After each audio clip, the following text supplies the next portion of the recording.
Quick video about doing the thoracic extensions that I promised. So for this, we're going to need a foam roll.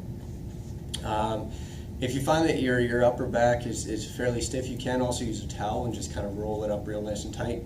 And you can either just tape it if you want or whatever the case. But if you have a foam roller, great.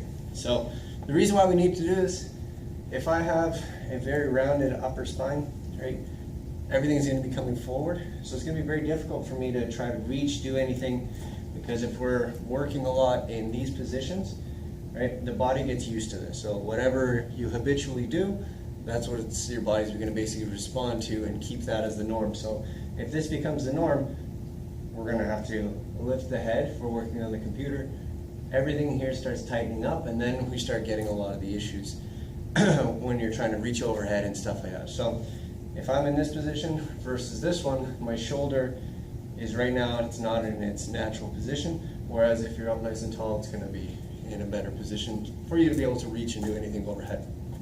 So what we're going to do is you can grab the foam roller, you take your elbows, you can tuck them behind the foam roller. You know you're going to be roughly around the bottom tip of your shoulder blade, and that's where we want to start.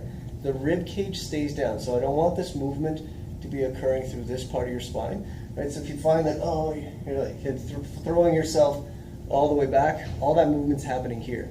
We need it happening where the foam roller is. So ribs stay tucked down, chin stays tucked in, and you're going to fall back and then come back up. Okay?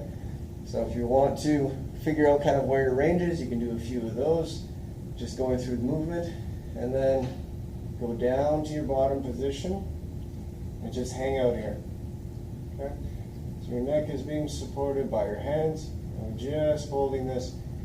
Bring yourself back up, and then you can scoot down one vertebrae and then go again. Right? Okay. The whole time making sure that the ribs stay down. So I don't want them to flare up, because this is movement down here again. Right? We want it up here. So you can go, if you really want, you can go one more, just stopping roughly around the shoulders. Obviously don't do this on the neck. Right? So give that a shot if you find you're having a little bit of shoulder mobility. This applies also for bench press, kind of anything that involves a lot of upper body.